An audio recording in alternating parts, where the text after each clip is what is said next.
இஸ்லாமியா துவக்கப்பள்ளியின் 5ஆம் வகுப்பு மாணவி ஏ ஜெயினுல் ஆஃபியா அவர்களை குடியரசு தின விழாவை பற்றி பேச அழைக்கின்றோம்.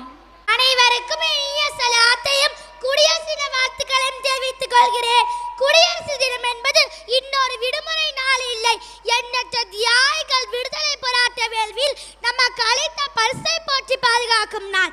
நம் அரசியல் அமைப்பின் முக்கியத்துவத்தையும் அடிப்படை அம்சத்தையும் அறிந்து கொள்ள வேண்டிய நாள். 2026 குடியரசு தினத்தை கொண்டாடவும் இந்தியாவின் 77 ஆண்டுகால ஜனநாயகத்தை நினைவு கூறவும் நாம் அனைவரும் இன்று இங்கு கூடியுள்ளோம். பல 100 ஆண்டுகால ஆங்கிலேயர்களிடம் அடிமைப்பட்டு கிடந்த நம் நாடு சுதந்திரம் அடைந்த பின் 1950 ஜனவரி 26 தனக்கான தனித்துவத்தோடு சிறப்புற குடியரசானது.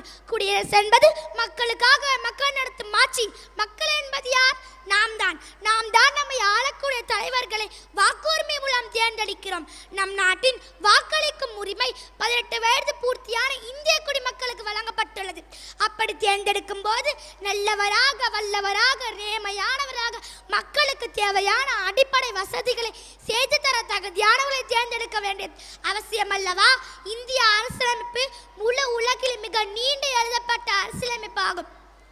Let's honor our national flag, salute our brave soldiers and remember the freedom fighters who made this day possible.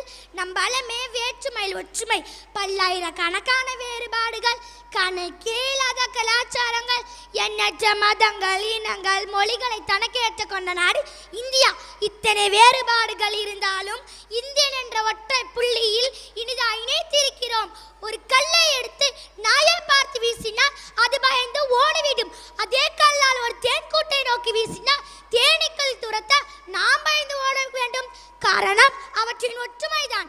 எந்த இனமாக இருந்தாலும் ஒற்றுமையாக இருந்தால் மட்டுமே எதையும் சாதிக்க முடியும். இந்நன்னாளில் அனைத்து மக்களும் சமத்துவத்துடனும் மரியாதையுடன் நடத்தப்படுவதை உறுதி செய்வோம்.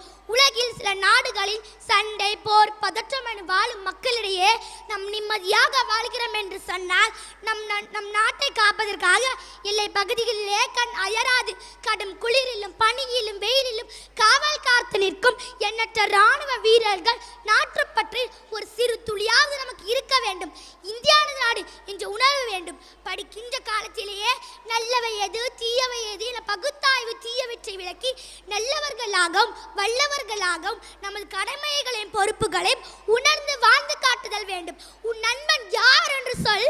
உன்னை பற்றி சொல்கிறேன் என்றால் நம் நல்ல சிந்தனையாளர்களுடன் இருக்க வேண்டும், பழக வேண்டும். ஒருவர் வகுப்பறையில் பாடம் எடுத்துக் கொண்டிருந்தார். அப்போது பிளாக் போர்டில் ஒரு கோடு போட்டு அதற்கு மிக அருகில் 3 என்ற எண்ணை எழுதினார். அது என்னவென்று கேட்டார். நீங்கள் சொல்லுங்கள் பார்ப்போம். 13. இப்படிதான் அனைவரும் கூறினார். இப்ப இந்த பக்கம் A என்றும் அந்த பக்கம் C என்று எழுதினார். இப்ப அது என்ன? B. தனியாக இருந்தால் என்னவென்று தெரியாது. யார் கூட இருக்கிறார்களோ அவர்களை வைத்துதான் உங்களுடைய ஆழமான ஐடென்டிஃபிகேஷன் அடையாளம் சொல்லப்படும். கடந்த காலத்தை கொண்டாடுவது மட்டுமல்ல, வருங்காலத்தை கட்டமைப்பது இளைஞர்கள் கையில் தான் உள்ளது. இதன் முக்கியத்துவத்தை உணர்ந்து ஒளிமயமான தேசத்தை போற்றுவோம். On this 77th Republic Day, let's celebrate our national unity, strength and democratic spirit. May the values of our Constitution guide us as we work for Indians' progress and prosperity. Let's stand united as Indians, proud of our past and confident in our future. Jai Hind. Thank you. மிகுந்த தைரியத்துடனும் அழகான உச்சரிப்புடனும் உரையாற்றிய நமது சிறிய மாணவிக்கு மனமார்ந்த பாராட்டுக்கள்.